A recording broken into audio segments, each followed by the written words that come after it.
Praise the Lord. सबका आपका स्वागत करते हैं एक बार फिर से और धन्यवाद देता हूँ कि ये समय परमेश्वर ने हमें दिया है कि हम उसकी बातों पर मनन करें।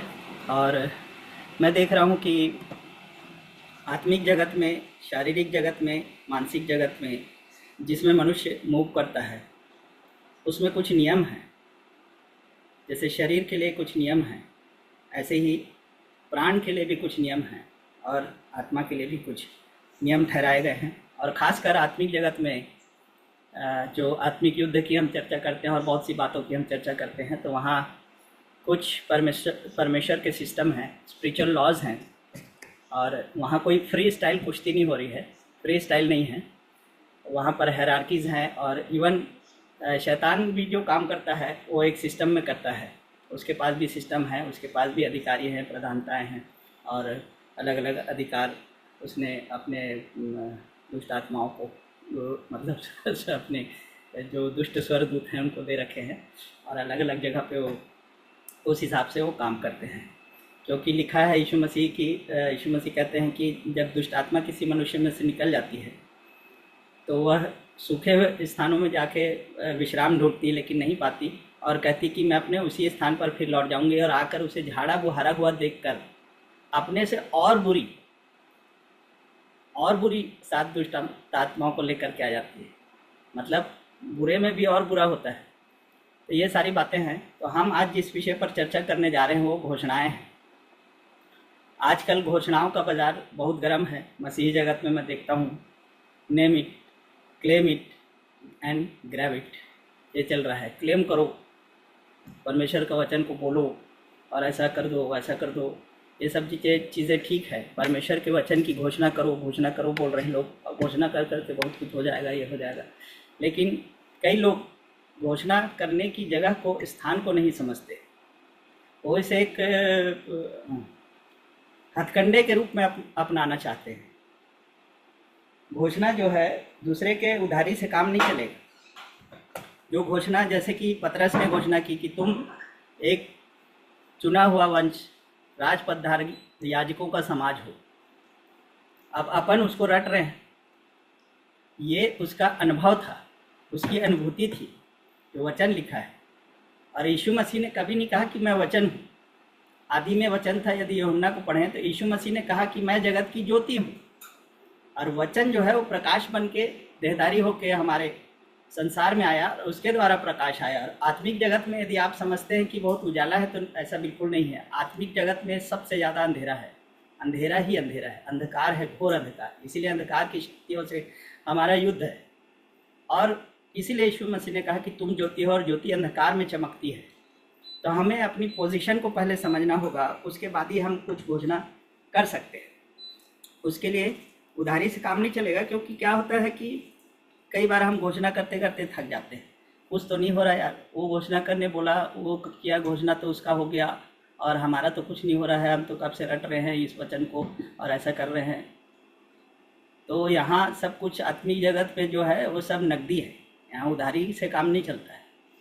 फिर क्या है कि नहीं होता तो हम मन मसोच के बैठ जाते हैं। फिर और कोई कुछ बोलता नहीं, ऐसा नहीं वैसा करो, तो फिर दूध का जला छाछ को भी फूक फूक कर पीने लगता है। मूढ़ता और गहराती जाती है। दूध का जला जो छाछ को फूक कर पीता है, अफसोस तो पहली बात यह है कि लोग दूध से भी जल जाते हैं। और जल इसीलिए जाते हैं कि मनुष्य के अलावा और कोई प्राणी संसार में नहीं है जो अपनी माँ के अतिरिक्त किसी और का दूध पीता हो। असली माँ के दूध से कोई नहीं जलता है। ये संसार का तरीका जब हम अपनाने लगते हैं कि मतलब दूसरे की माँ, मतलब वो बछड़े की माँ है गाय, उसका दूध तुम पी रहे हो और अपने तरीके से उसको गर्म करके पी रहे हो, इसलिए तुम्हारा मुंह जल रहा है। जलना निश्चित है। असली माँ के दूध से कभी कोई नहीं जला। इसलिए असली होना, असल होना, उधारी से काम नहीं चलेगा खुद। इसलिए पतरस के दूसरे अध्याय में लिखा हुआ है कि नए जन्मे हुए बालकों के समान आत्मिक दूध की लालसा करो। नया जन्मा हुआ बालक किसका दूध पीता है? माँ का दूध पीता है। तो कोई तो बच्चा ऐसे नहीं है जो जला हो। लेकिन क्या होता है, सब उसको निकाल लेंगे, हम एक बार पढ़ेंगे। पहला पतरस 2:2 नीलिमा पढ़ने में सहायता करेगी। मैं अपने जेब से नहीं बोल रहा हूँ, वचन के अनुसार आप धीरे धीरे समझेंगे। अभी बात जब खुलते चली जाएगी तब आप उन बातों को मैं लेके आऊँगा कि घोषणा कहाँ से करना है और क्या घोषणा करना है। पहला पत्रस 2:2, नए जन्मे हुए बच्चों के समान निर्मल आत्मिक दूध की लालसा करो, ताकि उसके द्वारा उद्धार पाने के लिए बढ़ते जाओ। नए जन्मे हुए बालक के समान आत्मिक दूध की लालसा करो। आत्मिक दूध क्या है? वचन है ना। उसके धीरे धीरे जब हम बढ़ते चले जाते हैं तो फिर इब्रानियों में क्या लिखा है? इब्रानियों 5 अध्याय उसका 14 पद।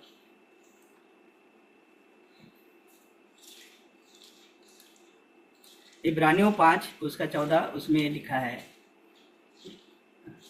एक बार पढ़ दो कि, हाँ जल्दी पढ़ें। पर अन्न सयानों के लिए है, जिनकी ज्ञानेंद्रियां अभ्यास करते करते भले बुरे में भेद करने में निपुण हो गई हैं। Praise God. यहाँ पर लिखा है अन्न, और इंग्लिश में क्या लिखा है? But solid food is for the mature. Solid food इसमें लिखा है, लेकिन और भी ट्रांसलेशन में मीट लिखा है ना। तो फिर हमको गरिष्ठ भोजन चाहिए जब हम आत्मिक मसल्स हमारे मजबूत होने के लिए, है ना। तो पहले ही लोग शुरू में दूध से ही जल जाते हैं, क्योंकि वो अपना तरीका अपना रहे हैं, उधारी ला रहे हैं। असली माँ का दूध पियोगे तो नहीं जलोगे आप, किसी कीमत पे नहीं जलोगे। और जो छाछ को भी फूक फूक के पीता है वो कोई बुद्धिमान नहीं हो गया है, और मूड उठता उसकी गहरा गई है, और पगलेठी उसके अंदर ज़्यादा भर गई है पहले से। यदि वो बुद्धिमान हो जाता तो आगे से दूध को फूक के पीता। अरे फूकना ही है तो इतना तो कम से कम मालूम होना चाहिए कि कहाँ पर फूकना है और कहाँ पर नहीं फूकना। जहाँ फूकना था वहाँ तो फूके नहीं, इसलिए जल गए। तो वो मूर्ता उसकी बढ़ती चली जाती है, ऐसी ही निर्बुद्धि मन जाके धीरे धीरे ठंडा हो जाता है और अंधेरा हो जाता है। तो इसलिए हमको क्या करना है? आत्मिक दूध, मतलब मैं ये बोल रहा हूँ कि उधारी से यहाँ काम नहीं चलता। खुद का अनुभव, आत्मिक जगत में अनुभूति है, स्वयं जान लेना, विश्वास खुद का विश्वास काम आता है। दूसरे के विश्वास में ज़्यादा दिन आप नहीं चल पाओगे। उधारी से सिर्फ काम चलता है, आप धनवान नहीं हो जाते हो। लेकिन खुद अमीर बनना है तो खुद को कमाना पड़ेगा, खुद को बिजनेस करना पड़ेगा, खुद को इन्वॉल्व होना पड़ेगा। उधारी से सिर्फ काम चल जाएगा, लेकिन कब तक? खुद आपको धनाढ्य होना है, वचन और सब प्रकार के ज्ञान में धनी हमको बनना है। तो इसलिए सुने सुनाए से काम नहीं चलता, खुद को सुनना होता है। किसी का अनुकरण करना, अनुकरण करने से क्या मतलब है? यदि आप अनुकरण करोगे तो फिर आपके करने के लिए क्या बचा? पद चिन्हों पे किसी के यदि चल रहे हो तो आपके खुद के करने के लिए फिर कुछ नहीं बचा है। खुद को मेहनत करना है, खुद को आगे बढ़ना है, खुद उस बात को जान लेना ही विश्वास है। विश्वास के बारे में हम देखेंगे, और घोषणा जो होती है वो विश्वास के शिखर से होती है ना। तो मैं ये बोल रहा था आपको कि इसका मतलब ये नहीं है कि परमेश्वर हमारी प्रार्थनाओं को नहीं सुनता। भजन 102 उसका 17 में लिखा है, वह लाचार की प्रार्थना की ओर मुँह करता और उसे तुच्छ नहीं जानता, लिखा है। तो कई लोग जो ऐसा समझ रहे हैं कि हमारा घोषणा कोई काम नहीं आएगा क्या, तो वैसा नहीं है। परमेश्वर दुहाई को सुनता है। कई लोग दुहाई को घोषणा समझते हैं, अरे मैंने ऐसे घोषणा किया तो मेरे लिए हो गया। वो घोषणा नहीं है, वो परमेश्वर की दया है, वो दुहाई है। दुहाई को परमेश्वर सुनता है जब हम उसकी ओर पीड़ा से पुकार उठते हैं। वो पुकार है, पुकार से घोषणा की ओर आना है। आई एम नीडी से आई एम नीडेड तक आना है। ज़रूरतमंद होने से लेके मेरी ज़रूरत है तक आना है, क्योंकि परमेश्वर ने मुझे बनाया है इसलिए कि मेरी ज़रूरत है इस संसार में। इस बात को समझना है कि किस बात के लिए उसने मुझे अभिषेक किया, किस बात के लिए बुलाया है, क्यों बुलाया है, क्या करने के लिए बुलाया है। उन बातों को समझना हमें बहुत ज़रूरी है। और उसके लिए पहले हमें बोलने से पहले हमें सुनना ज़रूरी है। और घोषणा जो होती है, मैंने कहा विश्वास की होती है, विश्वास से घोषणा होती है। और विश्वास क्या है? विश्वास एक आयाम है, एक स्तर है, वहाँ पर पहुँचना होगा। एक शिखर है, सीधी चढ़ाई है, उस शिखर से घोषणा होती है, नीचे से नहीं होती है। तो उस विश्वास के शिखर तक हमको पहुँचना है तो पहले हमको वचन को सुनना होगा।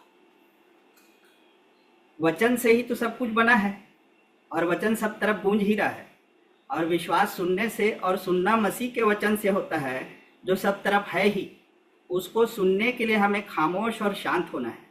अपन इतना शोरगुल भीड़ भाड़ और बाजार से भरे हुए हैं कि शांत होने के समय कहाँ से सुनाई देगा, और घोषणा से भरे सब तरफ।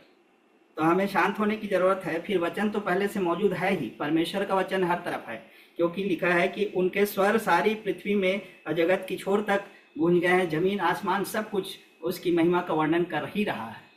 परमेश्वर का वचन चारों तरफ है, गूंज ही रहा है। तुम और उसमें ज़्यादा शोरगुल मचाने से कोई मतलब नहीं। पहले उस वचन को सुनना और ग्रहण करना है अपने हृदय में। हम बीज नहीं हैं, हम भूमि हैं, हम ग्राउंड है, सीड नहीं है। और परमेश्वर का वचन जो है वो सीड है, वो बीज है। और हम एक अच्छी भूमि की नाई जब उसको ग्रहण कर लेते हैं, आत्मसात कर लेते हैं, तब हम एक स्तर पर आते हैं। जब हम वहाँ से देख लेते हैं कि हाँ कुछ हो रहा है, कुछ स्तर पर हम पहुँच चुके हैं, तो वहाँ पर जाके घोषणा करना है। और मैं जैसा बता रहा था कि जब घोषणा होती है तो घोषणा जो है पुराने नियम में यदि आप देखेंगे तो पुराने नियम में घोषणा जब की गई तो घोषणा, आशीष की घोषणा, उसको निकाल लेंगे, व्यवस्था विवरण 27 अध्याय में है। इसमें एक पहाड़ से तो आशीषों की घोषणा हुई और एक पहाड़ से श्राप की घोषणा वहां पर हुई। 27 का 12। जब तुम यरदन पार हो जाओ तब शिमोन लेवी, यहूदा, इसाकार, यूसुफ और बिन्यामीन ये गिरिजिम पहाड़ पर खड़े होकर आशीर्वाद सुनाएं। और रूबेन, गाद, आशेर, जेबुलून, दान और नफ्ताली ये बाल पहाड़ पर खड़े होके श्राप सुनाएं। हाँ, तो यहाँ पर लिखा है कि एक पहाड़, एक शिखर पर से घोषणा होती है, एक ऊंचे स्थान पर से घोषणा होती ताकि नीचे के लोग सुनते हैं, इसलिए स्टेज बनाया जाता है। पुराने समय में लोग पहाड़ पे चढ़ के घोषणा करते थे, और जो वॉचर्स होते थे, जो नगर के पहरेवे होते थे, उनके लिए ऊंचे स्थान पर पहाड़ों पर वो चौकियाँ बनी होती थी, वहाँ से वो तुरही को फूंकते थे ताकि नीचे सब लोग सुन पाएँ। तो उस शिखर की चढ़ाई को हमें चढ़ना है, और जितना अहंकार का बोझ हमारे अंदर कम होगा उतनी आसानी से हम वहाँ पर चढ़ पाएंगे। और इसके लिए परमेश्वर के अनुग्रह की ज़रूरत होती है। और इसमें चढ़ना जो है, नीचे खड़े होकर घोषणा करने से किसी को नहीं सुनाई देता। ऊपर उस शिखर पर पहुंचना है, उस पहाड़ की चढ़ाई को चढ़ना है जहां से हम घोषणा कर सकते हैं। ये शिखर जो है बाहर नहीं है, ये हमारे अंदर है। क्योंकि यीशु मसीह ने कहा कि लोग कहेंगे कि परमेश्वर का राज्य देखो यहाँ है या वहाँ है या वहाँ है, तो परमेश्वर का राज्य बाहर नहीं, वो तुम्हारे अंदर है, लिखा है। तो अपने अंदर की चढ़ाई हमको चढ़ना है कि परमेश्वर ने हमें कहाँ बिठाया है, कैसे बिठाया है, कहाँ पहुँचाया है, मसीह में हम नई सृष्टि होने के बाद हमारे क्या अधिकार हैं, उन सब चीज़ों का ज्ञान रखना। उसके बाद, ज्ञान के बाद घोषणा आती है, उस शिखर पर चढ़ने के बाद घोषणा आती है। उसके लिए परिश्रम करना पड़ता है। ये पहाड़ है, ये चढ़ाई है, संघर्ष और परीक्षाएं यहाँ पर आती हैं, शरीर के द्वारा, इंद्रियों के द्वारा, संसार के द्वारा, अपने अनुभवों के द्वारा, दूसरे अनुभवों के द्वारा, दुनिया के रीति रिवाज और दस्तूरों के द्वारा, शैतान के द्वारा, दोष लगाए जाने के द्वारा और झूठ, इन सब आवाज़ों से ऊपर जाके चढ़ना है जहाँ पर सत्य का शिखर है। उस सत्य के शिखर में, वो इस आयाम में पहुँचना है जो विश्वास का आयाम है, और वहाँ यीशु मसीह के चेले वहाँ पर पहुँचते हैं। और यही हमारा भी उद्देश्य होना चाहिए कि ये परम ऊंचाई है, सही स्थान घोषणा करने का वो है। क्योंकि कुछ लोग घोषणा कर रहे हैं और हो रहा है, और हम उनकी नकल करेंगे तो नहीं होगा।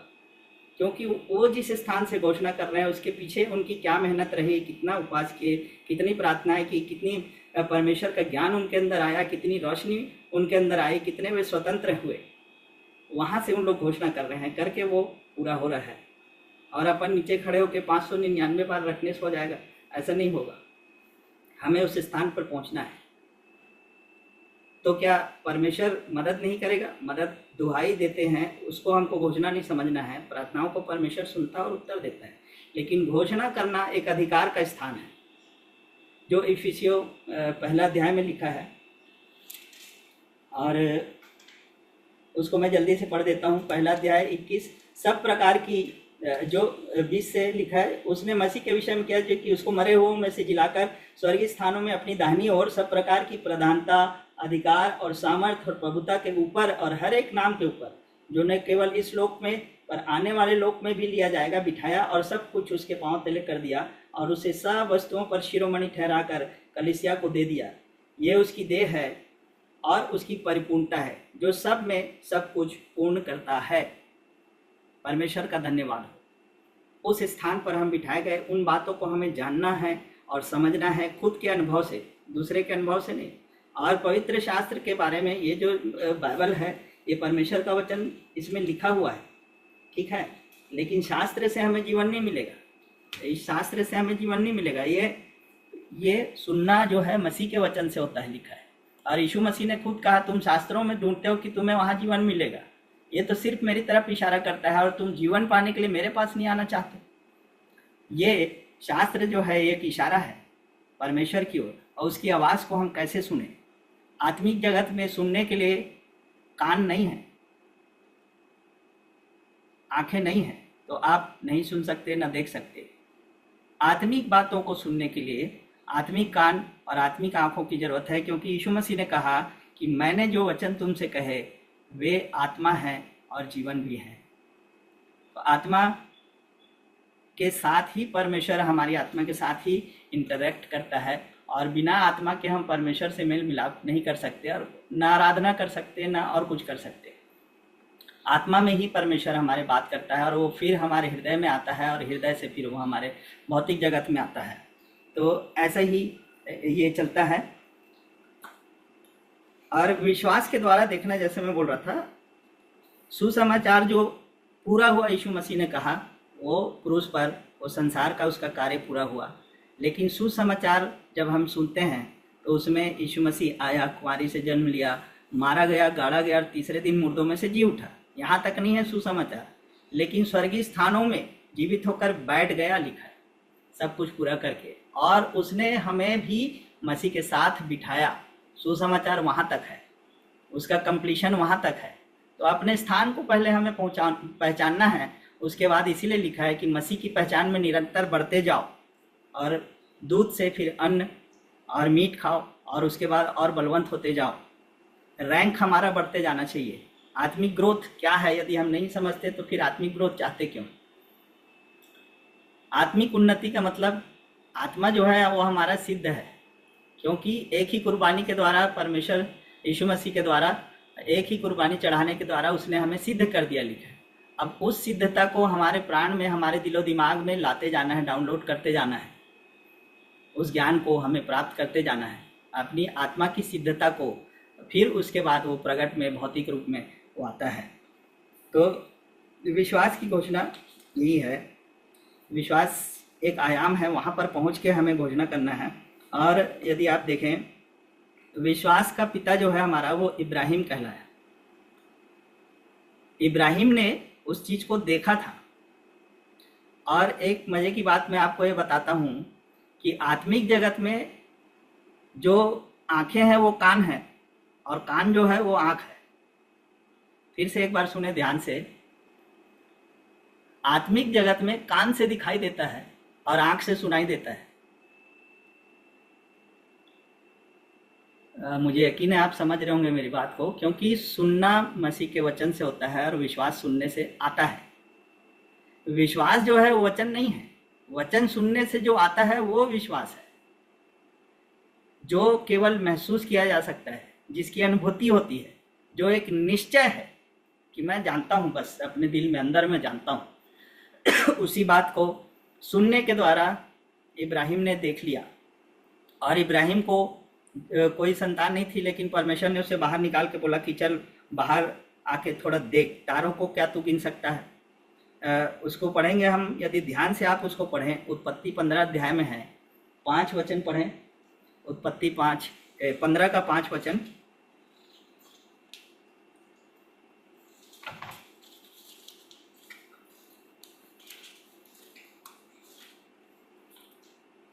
और उसने उसको बाहर ले जाके कहा, आकाश की ओर दृष्टि करके तारागण को गिन, क्या तू उनको गिन सकता है? फिर उसने उससे कहा, तेरा वंश ऐसा ही होगा। यहाँ पर क्या कह रहा है? आकाश की ओर दृष्टि कर और तारागण को गिन। तारागण को गिन। अब इसी को हम आगे ध्यान से हम लोग पढ़ते नहीं हैं। ध्यान से यदि आप पढ़ें, इसका 12 पद को यदि आप पढ़ें, उत्पत्ति 15 से पढ़ रहे हैं हम, अभी 5 वचन पढ़े, उसके बाद 12वां वचन पढ़ेंगे। जब सूर्य अस्त होने लगा, यहाँ क्या लिखा है? जोर से पढ़ो आप। जब सूर्य अस्त होने लगा तब अब्राम को भारी नींद आई, और देखो अत्यंत भय और महा अंधकार ने उसे छा लिया। यहाँ लिखा है जब सूर्य अस्त होने लगा। और तारा कब देख रहा था वो? सूर्य अस्त होने के पहले। मतलब परमेश्वर ने अब्राहम को दिन में तारे दिखाए थे। तारे कहीं गायब नहीं हो जाते, वो वहीं रहते हैं दिन में भी। देखने के लिए विश्वास की आंख चाहिए। और आत्मिक जगत में जैसा मैं कह रहा था कि कान के द्वारा दिखाई देता है, सुनने के द्वारा दिखाई देता है। इवन भौतिक जगत में भी हमारा एक दृष्टिकोण होता है कि एक भोला भाला आदमी अभी बैठा हुआ है, आके बाजू में बैठा हुआ है। अब कोई बोल दे किसी भी जाति या धर्म का नाम ले ले कि ये तो ऐसा है। अभी तक आप कुछ नहीं सोच रहे थे उसके बारे में, अब एक दृष्टिकोण काम करने लग गया। एक चश्मा आप लगा लेते हो, ये पास्टर है मान लो बोल दिए, तो पास्टर वाला चश्मा लगा के फिर आपको देखने लग गए। अब ना तो ये जोसेफ प्रिंस है, ना ये बिली ग्राहम है, ये तो अभी दुनिया में बेचारा पहली बार आया है, ये है। लेकिन वो धारणाओं का चश्मा आपके ऊपर लग जाता है। ये बिलीफ सिस्टम है। और बिलीफ जो है, believing is not faith. Faith जो है वो आत्मिक बात है, और बिलीव करना, और हिंदी में विश्वास के लिए विश्वास ही लिखा है, लेकिन इंग्लिश बाइबल में आप पढ़ें तो वहाँ बिलीव और फेथ अलग अलग लिखा हुआ है। उससे हम ज़्यादा स्पष्ट तरीके से इन बातों को समझ सकते हैं। एक धारणा हमारे अंदर काम करने लगती कि अरे कैसे सब पास्टर लोग ऐसे ही होते हैं। मतलब आपको अंधेरे में कुछ दिखाई देता है क्या? अंधेरे में सब कुछ दिखाई देता है, लेकिन अंधेरे में सब कुछ एक समान दिखाई देता है। देखने के लिए रोशनी चाहिए, आंखें चाहिए। और मैं जैसा बोल रहा था, सुनने के द्वारा कई लोग बोलते हैं कि गलत बातों को मत सुनो, नहीं तो वैसे विश्वास हो जाएगा। और ये अरे गलत बातों को सुनने से विश्वास नहीं आता है, धारणाएं आती है, धारणाएं, मान्यताएं आती है। और मान्यता जो है वो ज्ञान नहीं है, वो जानता नहीं है, जानता नहीं है आदमी, सिर्फ मान के बैठ जाता है। और वैसे ही हम आत्मिक जगत में भी करने लग जाते हैं कि सुनी सुनाई बात पर हम विश्वास करते हैं। लेकिन विश्वास जो है वो एक परिश्रम है, वो एक जानने की स्थान है, वो एक ज्ञान का स्थान है। उस शिखर पर हमको पहुंचना है। फिर घोषणा जो भी आप बोले और हुआ, एक ऐसे स्थान पर आप पहुंच जाते हो कि आप बोले और हुआ। फिर कोई ताकत लगाने चिकने चिल्लाने की ज़रूरत नहीं है आपको। ज़्यादा प्रार्थना में अन्य जातियों की नहीं बक बक ना करो लिखा है। विश्वास से काम होता है। और जो कोई इस पहाड़ से कहे और अपने मन में संदेह ना करे, ऐसा लिखा है, विश्वास करे तो इसके लिए हो जाएगा लिखा है। तो विश्वास के उस शिखर पर हमको पहुंचना है जहाँ से घोषणा होती है। और इब्राहिम परमेश्वर का मित्र कहलाया लिखा, उसके साथ एक हो गया। जैसे उसका मत था, जैसा परमेश्वर देखता था वैसे वो भी देखने लग गया, और दिन में तारों को देख सका। अमेरिका में एक आदमी है जो देख सकता है दिन में तारों को। ऐसे एक सेंस होता है आदमी के अंदर जो डेवलप होता है, तो आप देख सकते हैं। एक सेंट थेरेसा हुई स्पेन में। सेंट थेरेसा नाम की एक लड़की थी और प्रभु से बहुत प्रेम करने वाली वो थी, और एक नाला पार कर रही थी। विश्वास का अर्थ ये है, एक बार कर लिया सो कर लिया, बस भरोसा आ गया सो आ गया, फिर चाहे कुछ भी हो जाए। ऐसा वाला विश्वास हमको करना चाहिए। जैसा इब्राहिम निकल पड़ा, लेकिन वहाँ अकाल पड़ गया, कहीं कुछ हो गया, कहीं मुसीबत में पड़ गया। ऐसे होते होते होते लेकिन वो जानता था कि परमेश्वर ने बोला है चलो मुझे पार पहुँचाओ। जैसे यीशु मसीह बोलता है आओ पार चलें, नाव में चेले कूद कूद के बैठ गए, उसके वचन को सुन। अब आओ पार चलें जिसने बोल दिया है, मतलब बोला मतलब होगा। ये विश्वास हमें आ जाना चाहिए। इस विश्वास को हमें रखवाली करना है। तो मैं सेंट थेरेसा के बारे में बता रहा। सेंट थेरेसा एक लड़की थी, स्पेन में थी वो, और एक नाले को पार करते समय वो फिसल के गिर गई, थोड़ा कीचड़ विचड़ में गिर गई। तो उसने स्वर्ग की ओर, आसमान की ओर देखा और बोला, हे प्रभु, is this the way you treat me? तो फिर ऐसे कहते ही कहानी की एक आकाशवाणी हुई, but sometimes this is how I treat my friends. परमेश्वर ने बोला, कभी कभी दोस्तों के साथ मैं ऐसा करता हूँ। दोस्तों को तो है परमेश्वर कसौटी पे कसता है, याद रखना। शत्रुओं के प्रति वो दयालु है, दया और करुणा से भरा है, सबके ऊपर दया करता है, लेकिन मित्रों को, जिसके जीवन में बुलाहट है, उसको कसौटी पर कसता है। तो परमेश्वर की ओर से आवाज़ आई, sometimes this is how I treat my friends. तब उसका उत्तर चकित करने वाला था। सेंट तेरेसा ने कहा, then no wonder you have so few of them. Then no wonder, उसने कहा, इसमें कोई आश्चर्य की बात नहीं है, इसलिए तुम्हारे बहुत कम ही लोग मित्र हैं, तुम्हारे बहुत कम मित्र हैं। परमेश्वर से उसने ऐसा कहा। और ये उसका जो रिटर्न उल्लेख है, ये पूरे वर्ल्ड में फेमस हुआ है। और यदि आप पढ़ें उसको तो आप पढ़ सकते हैं। तो परमेश्वर के साथ चलना एक अलग ही बात है, एक अलग आयाम है। उस आयाम में हमें पहुंचना है। मैं जल्दी जल्दी आपके लिए आगे से तो मैं ये बोल रहा था, दोहाई में और घोषणा में अंतर है। अब आप ये ना सोचे कि ऐसे में तो हम तो वो कुछ कर ही नहीं पाएंगे, तो परमेश्वर हमारा कुछ सुने, ऐसा नहीं है। दोहाई सुनता है परमेश्वर, आपकी प्रार्थनाओं को सुनता है, उत्तर देता है। आप पुकार उठते हैं तो आपकी मदद के लिए आता है। लेकिन परमेश्वर चाहता है कि आप मिल्क से आगे निकल के मीट में आएँ, दूध से निकल के आगे आप अन्न खाएं, गरिष्ठ भोजन खाएं, बिरयानी खाएं, अच्छे अच्छे चीज़ों को आनंदित और अच्छे बलशाली बने। परमेश्वर ऐसा चाहता है, इसलिए वो आपको एक रैंक में लाना चाहता है ना। तो दुहाई देने से खुद का छुटकारा हो सकता है, लेकिन दूसरों के लिए आप आशीष नहीं बन सकते हो। खुद का काम चल जाता है, किसी तरह बिल पट गया, फीस पट गया, या बिजली बिल हो गया, सब ठीक हो गया किसी तरह, लेकिन आप उस स्थान पर नहीं पहुंच पाते जहां आप सबड्यू करने के स्थान पर नहीं पहुंच पाते। यीशु मसीह के नाम के अधिकार को लेने में आप नहीं पहुंच पाते हैं, है ना। तो राज्य का विस्तार करने के लिए हमें बुलाया है, हमें राज्य करने के लिए चुना है, हमें प्रभुता करने के लिए चुना है। वो उस स्थान पर हमको पहुंचना है ना। युद्ध में हमको विजयी होने के लिए बुलाया है, चिल्लाते रहने के लिए नहीं बुलाया है। पवित्र आत्मा की अगुवाई मिलेगी तो ऐसा कर दूंगा, पवित्र आत्मा की अगुवाई और प्रभु अगुवाई दे दे। वहाँ वो जो स्थान है वो बालकों का स्थान है जो अगुवाई मांगता है। लेकिन पवित्र आत्मा के साथ साथ चलने का स्थान जो है वो मैच्योरिटी का स्थान है।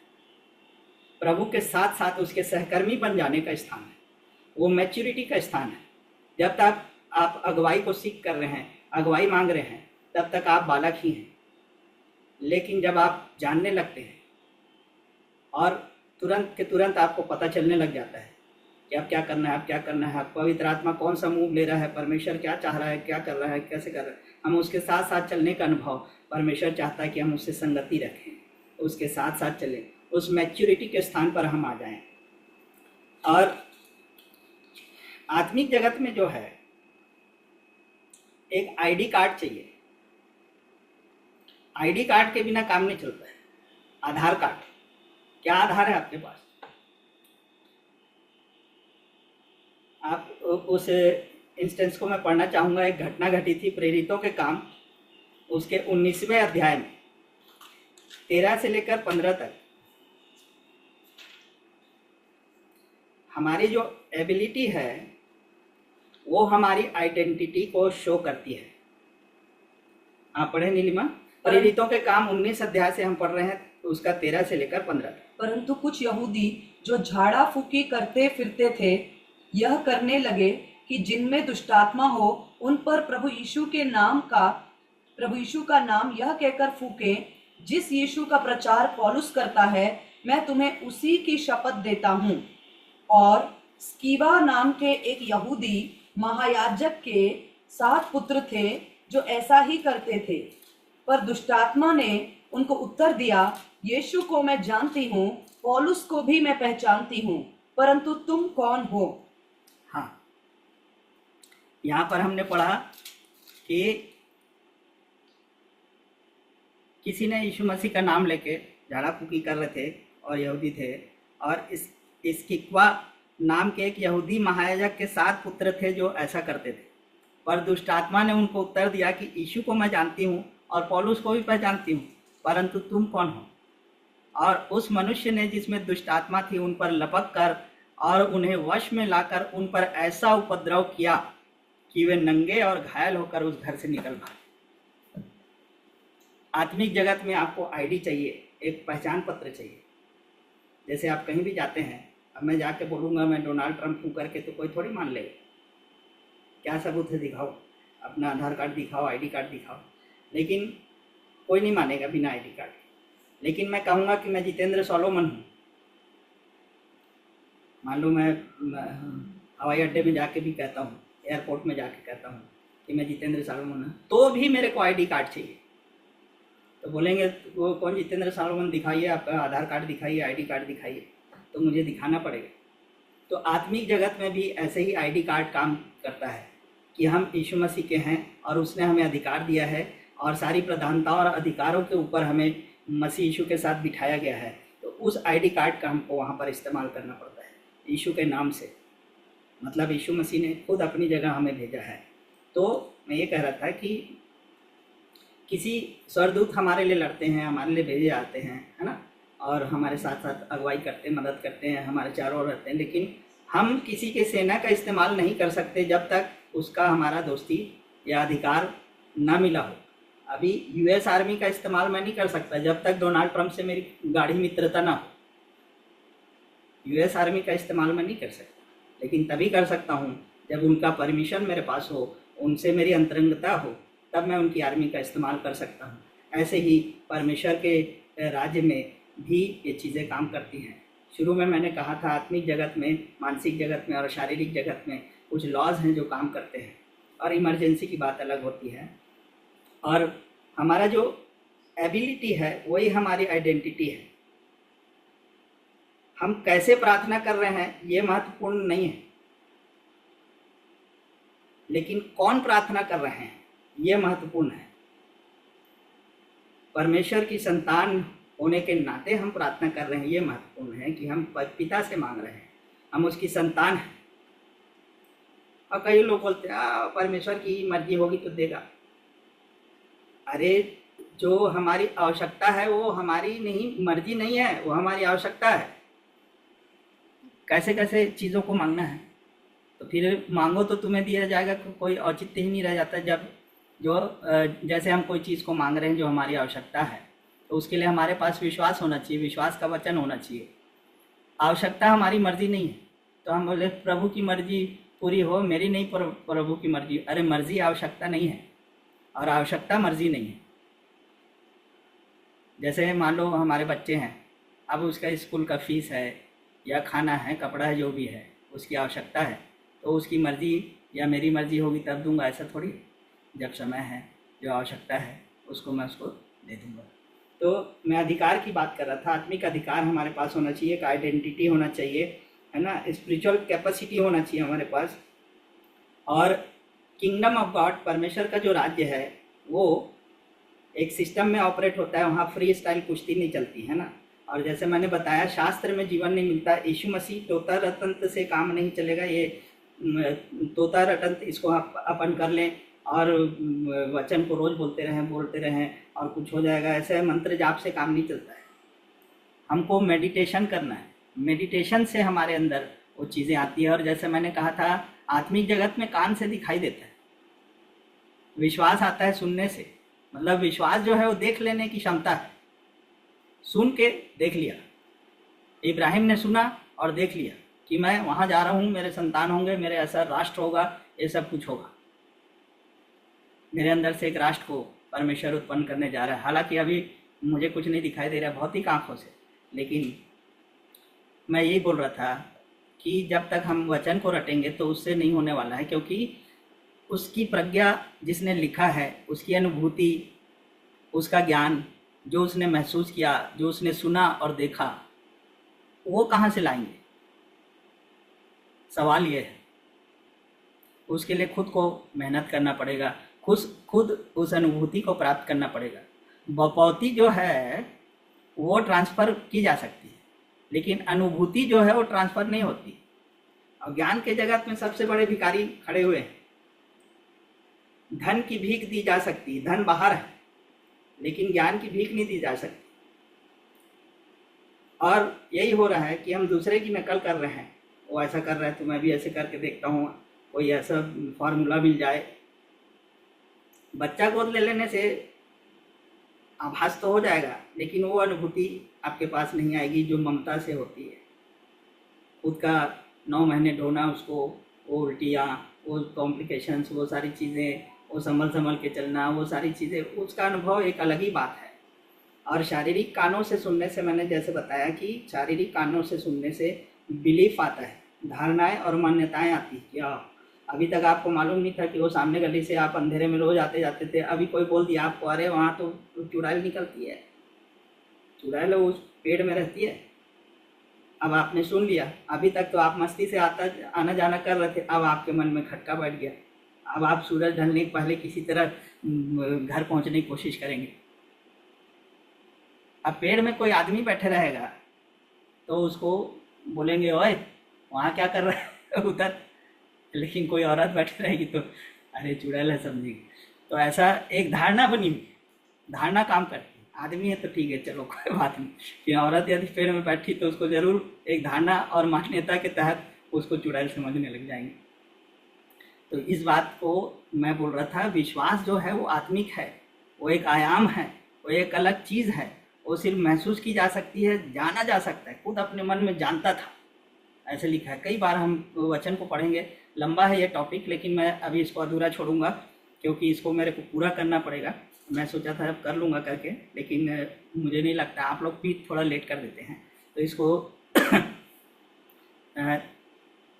देखना जो है, लुक और सी, देखना और दृष्टि दो अलग अलग चीज़ें हैं। देखना जो है वो आँख से होता है, और दृष्टि जो है वो हृदय में रहती है, दृष्टि।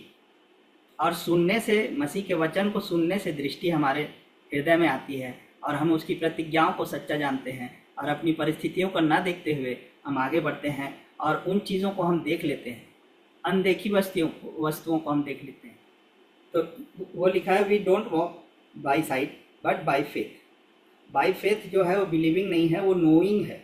नोइंग मतलब हम जान गए हैं, जानने के अनुसार हम चलना शुरू करते हैं। और सोच समझ और दृष्टि, सांसारिक सोच समझ और सांसारिक दृष्टि जो है, परिस्थितियों को देखना, इसकी बात सुनना, उसको देखना, ये शरीर का सुनना और देखना अलग है, और आत्मा का देखना सुनना अलग है। आत्मा के अनुसार, आत्मा से देखना, आप जिसके कान हो सुन ले, जिसकी आंखें हो देख ले, यीशु मसीह ने कहा है ना। और यीशु मसीह जो है वो दृष्टांतों में बातें करते थे लोगों से, है ना, दृष्टांतों में बातें करते थे, और वो उनके मिशन का एक पार्ट कि वो दृष्टांतों में लोगों से बातें करते थे। और अपने चेलों से, जब चेले बोलते थे कि क्या बात है प्रभु की तो उनसे दृष्टांतों में बातें करता है, तो यीशु मसीह ने उनसे कहा, मैं उनसे दृष्टांतों में इसलिए बातें करता हूँ कि वे देखते हुए भी ना देखें और सुनते हुए भी ना समझे। देखते और सुनते हुए भी वो कुछ ना समझे। क्यों? क्योंकि शास्त्री, फरीसी और सारे सब लोग उनकी बात सुन रहे थे। अब सभी लोग सेव्ड हो जाते, समझ जाते, तो फिर यीशु मसीह के क्रूस में कौन चढ़ाता? एक महायाजक की जरूरत थी, और महायाजक के हाथों से ही परमेश्वर कुर्बानी को स्वीकार करता था, और महायाजक के द्वारा ही परमेश्वर ने उस कुर्बानी को स्वीकार किया। तो उस ग्रुप की जरूरत थी, इसलिए शास्त्री फरीसी लोग नहीं समझ पा रहे थे, लेकिन चेलों को भेदों की समझ दी गई थी। ऐसे ही जब हम परमेश्वर की संगति में रहेंगे, और विज़न जो है हमको सुनने से आता है, जो विज़न है, जो दृष्टि है, वो हमारे हृदय में आती है, दिमाग में नहीं आती। दिमाग में चीज़ें रिजनेबल है, लॉजिकल है, लेकिन आत्मिक जगत में चीज़ें अनरिजनेबल है, जिसका कोई कारण दिमाग नहीं बता सकता है। और लोग ऐसे विश्वास करने वालों को पागल ही समझते शुरू में। अब यीशु मसीह है, अब्बा है, पिता बोल के खड़े हो जाते थे, तो बाकी लोग पागल समझ, कौन है वहाँ, कहाँ से अब्बा? सेंट थेरेसा थी, वो चिल्ला रही है ऊपर देख के कि हे प्रभु, तो लोग पागल ही समझेंगे ना। लेकिन वो दृष्टि हृदय की दृष्टि है, आत्मिक दृष्टि है, जिससे हमें दिखाई देना शुरू होता है। और मसीह के वचन से जब हम सुनते हैं इन बातों को, जो लॉजिकल नहीं होती, तब हमारी दृष्टि खुलती है और उसके द्वारा विश्वास हमारे जीवन में आता है। और घोषणा जो है विश्वास से की जाती है। विश्वास एक आयाम है, वहाँ पर जो आप भी जो कुछ भी बोलेंगे वो होने लग जाता है ना। और जब आप वहाँ पर पहुँच जाते हैं, उस स्थान पर पहुँच जाते हैं, है ना। और जैसे मैंने बोला अधिकार का एक स्थान है, उस अधिकार के स्थान पर हमको पहुँचना है। कि एक उसको मैं पढ़ना चाहूँगा जो फिलिपियों में लिखा है, क्योंकि मसीह के साथ हमें बिठाया गया है। जब हम विश्वास से उस बात को जानते हैं कि फिलिपियो 2 उसका 10 और 11, कि जो स्वर्ग में और पृथ्वी पर और पृथ्वी के नीचे हैं वे सब यीशु के नाम पर घुटना टेकें और परमेश्वर पिता की महिमा के लिए हर एक जीव अंगीकार कर ले कि यीशु मसीह ही प्रभु है। हाँ, यहाँ पर क्या लिखा है इंग्लिश में, उसको आप पढ़ें जोर से। हम पढ़ रहे हैं फिलिपियो 2 उसका 10 और 11। So that at the name of Jesus every knee should bow in heaven and on earth and under the earth, and every tongue confess that Jesus Christ is Lord, to the glory of God the Father. क्या लिखा? Every knee should bow. नहीं बस, अच्छा एक minute, वो translation सही नहीं, वहाँ थिंग्स लिखा हुआ है। मैं आपको इससे पढ़ के बताता हूँ।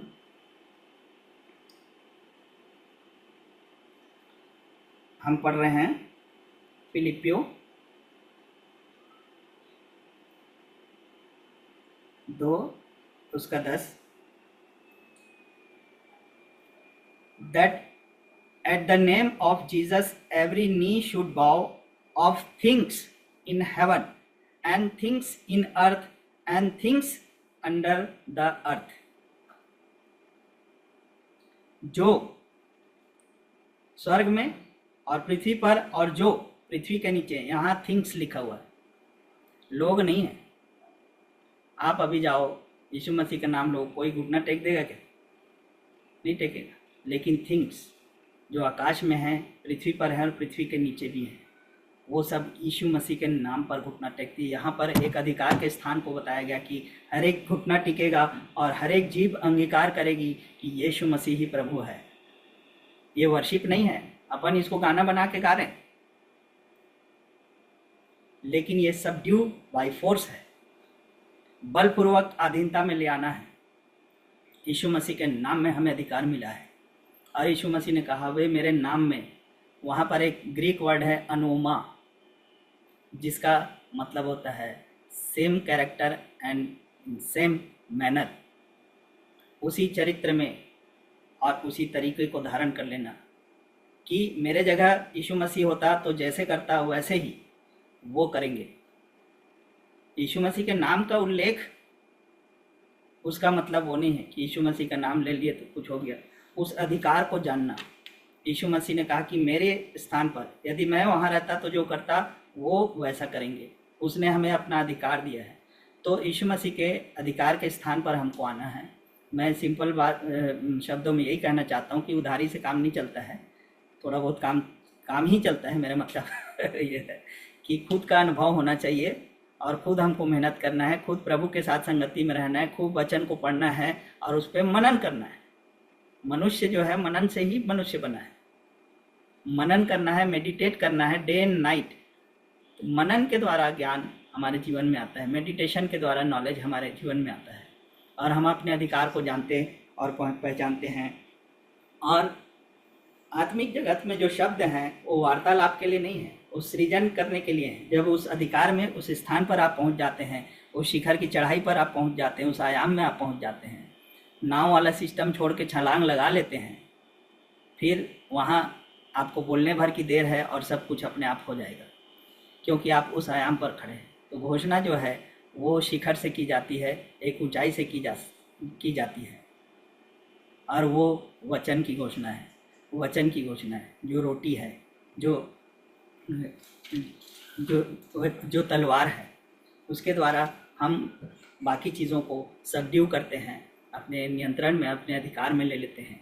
जैसे मैं यहाँ कह रहा था कि things,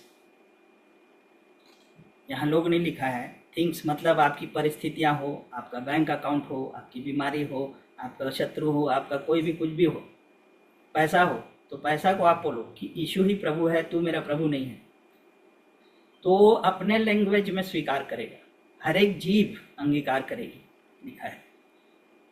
every tongue should confess that Jesus Christ is Lord, मतलब हर एक जीभ अंगीकार करेगी अपने अपने लैंग्वेज में।